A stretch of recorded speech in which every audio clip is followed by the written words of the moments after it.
Syria attacks. Biden warns Iran U.S. will act forcefully to protect Americans.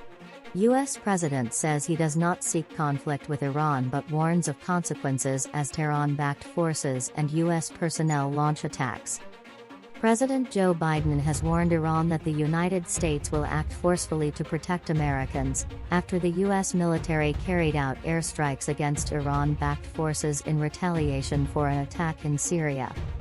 Make no mistake, the United States does not seek conflict with Iran, but be prepared for us to act forcefully to protect our people, Biden told reporters during a visit to Canada.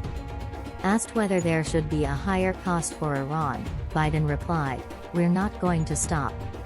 Officials said a U.S. service member was wounded in Syria on Friday in the latest tit-for-tat strike between Iran-backed forces and U.S. personnel. It comes after an attack on Thursday killed an American contractor and wounded 5 U.S. troops and another contractor. Washington has said a drone of Iranian origin was used in that attack. 2 U.S. officials, speaking on condition of anonymity, said it appeared that the defensive system on the base had failed.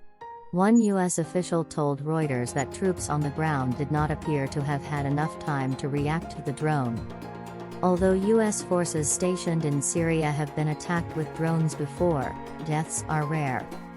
The violence could further aggravate already strained relations between Washington and Tehran, as attempts to revive a 2015 nuclear deal between Iran and major powers stalled, and with Iranian drones being used by Russia against Ukraine.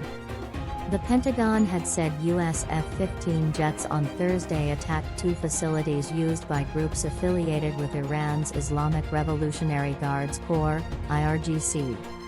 The Syrian Observatory for Human Rights, which monitors the war in Syria, said the U.S. strikes had killed 8 pro-Iranian fighters. Reuters was unable to independently confirm the toll.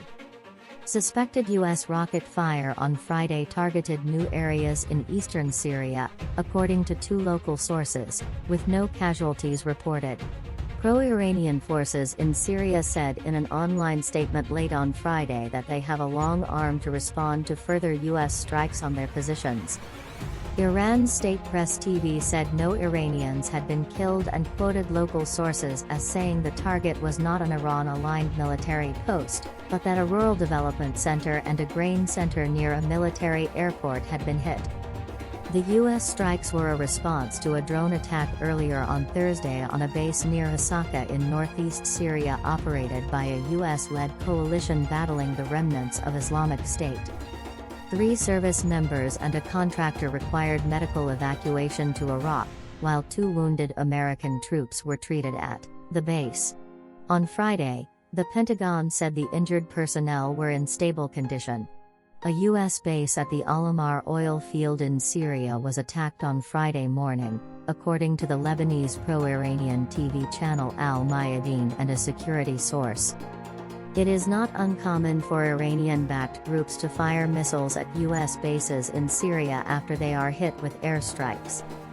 U.S. forces first deployed into Syria during the Obama administration's campaign against Islamic State, partnering with a Kurdish-led group called the Syrian Democratic Forces.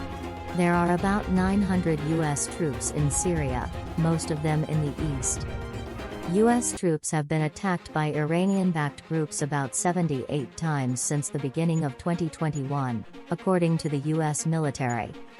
While Islamic State has lost the areas of Syria and Iraq it ruled over in 2014, sleeper cells still carry out hidden drone attacks in desolate areas where neither the U.S.-led coalition nor the Syrian army exert full control. That's today's latest news. Don't forget to subscribe, like, and comment so that this channel can continue to exist. Thank you for listening to the end and I hope it's useful.